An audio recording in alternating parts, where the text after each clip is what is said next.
Anderlecht second, Galatasaray third. Very good job for Milan and Galatasaray, as well as Anderlecht. Very young driver, Craig Dolby. I don't think he was expecting himself to be on the podium that early, but what a really, really good job. He's lapping, actually, at the moment, quicker than AC Milan. And we're on the Rangers. Good to see the Rangers. James Walker. Very good race from James Walker. He started 12th. Everybody was disappointed from his qualifying and himself, because we were expecting him fighting for the pole position. He made a mistake in qualifying, but he's making up for it now, and he's in 4th position. He is exactly 5 seconds behind Galatasaray, and he's lapping 1 second quicker than him. He could theoretically go back, rejoin Galatasaray, and fight for the podium. So there's a huge gap between second and third here, isn't there? Yes, there is 6 seconds between. Well, there is 6 seconds between first and second. AC Milan is leading by 6.5 seconds, and then Galatasaray is 3 seconds behind, and Glasgow Rangers only another 5 seconds behind. But he's lapping actually 1 second quicker than Galatasaray, who had a really bad last lap. Here he is, fighting the car a little bit. Let's have a look as his lap time. Maybe he's gonna improve a little bit on his lap time. Otherwise, he's gonna suffer. It's gonna be hard for him to finish on the podium, really.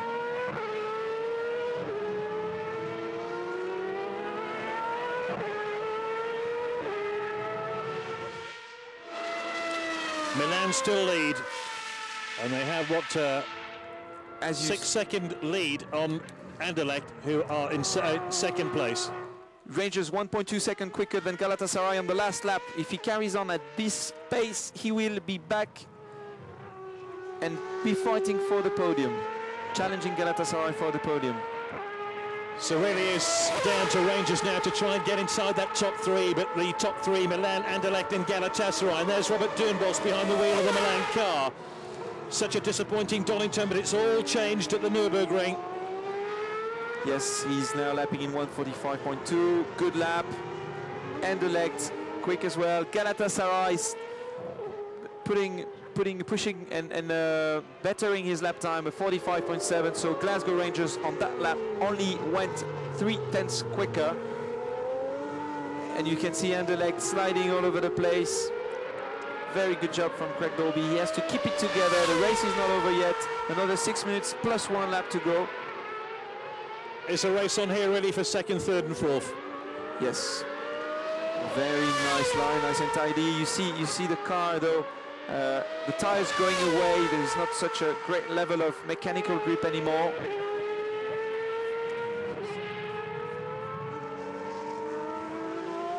Beijing with Sevilla just behind him. Borja Garcia not letting go, just carrying on, putting the pressure, waiting for a mistake from David Erigon, but we know that David Erigon was strong in Donington, and you have here for the fighting the 2 race winners from Donington. Remember, Beijing started as championship leaders with 79 points. Spurs and Liverpool both out of the race were its second equal, but Sevilla were 4th, Roma 5th.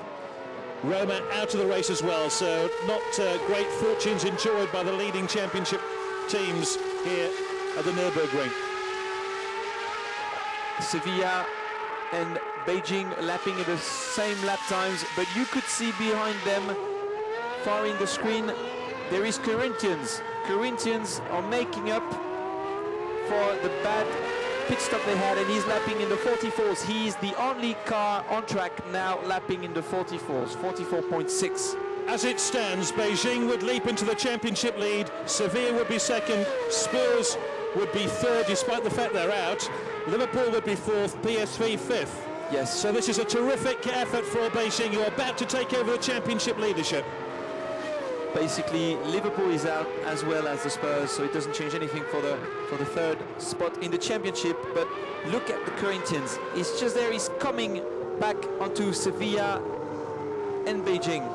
Is he going to be able to challenge them for? So he would hang on to the lead of the championship, Bruce. Yes, he will. Yes. It's a very tremendous performance from him, starting at the complete back of the grid and still being able to score big points in 5th position. Very good job. And even if Robert Doornbos were to win this race, and it's looking likely he will, he wouldn't be inside the first 10 of the championship. No, he didn't finish a single race in Donington, and now we're on board with him. Milan lead, Anderlecht second, Galatasaray third, Glasgow Rangers fourth, fifth it's Beijing. We're on board with Milan. And now we're with the crew of Milan.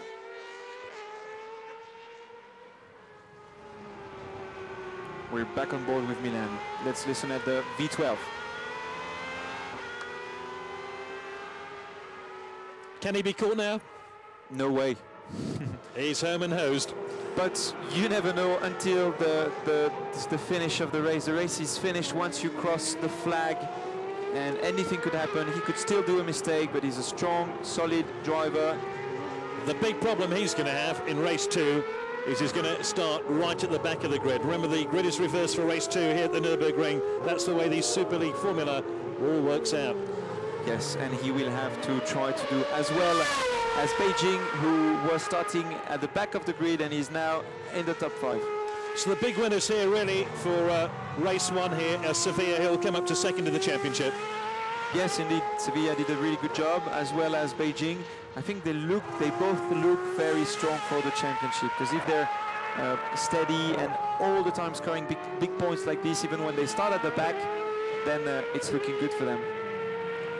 Even PSV Eindhoven would be 5th overall in the championship. They currently started the day in 6th. With Craig Dolby. Very good job from Craig Dolby. Really, I didn't know him before the beginning of the season, as well as FC Basel. Driver Max Wissel, 2 very young drivers. Good job. But the leaders are AC Milan. Robert Doornbos about to win this race. Remember, only 1:35 left, plus 1 lap, but he seems to have an unassailable lead now.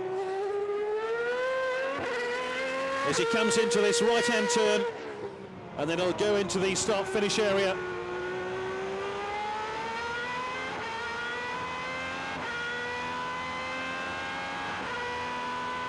Looks very, very assured. Yes, what a great sound from the engine as he shifts up the gears into the first corner. Back on the power. Okay. Anderlecht second, Galatasaray about to go through in 3rd position as they cross the start-finish line. Glasgow Rangers 4th, only 3 seconds behind Galatasaray. He's closing up the gap. Then Beijing, then Sevilla, then Corinthians closing up the gap on Sevilla as well. He's only 1 second behind Sevilla. The 2 last laps are going to be a great fight for the 5th, 6th and 7th position. Well, for 5th position basically. So Doornbos has to cross the start-finish line again, then it's an extra lap, and yes, then the race will be over. Exactly. He's halfway through that lap. Into turn 8. That's where you get the car on the right-hand side of the track, change up between 3rd and 4th gears. Here he comes now, Robert Doornbos. Victory is within his grasp. Only 3 corners to go before he starts his final lap. So his final lap will start when he crosses the start-finish line now. He's 1 lap away from victory, and victory is almost assured for Robert Doornbos, who had a disastrous Donington meet, but it's all been all so different here at the Nurburgring. He won the shootout yesterday, and he will win race 1 here on the Sunday. There is 1 lap to go. He's in the last corner.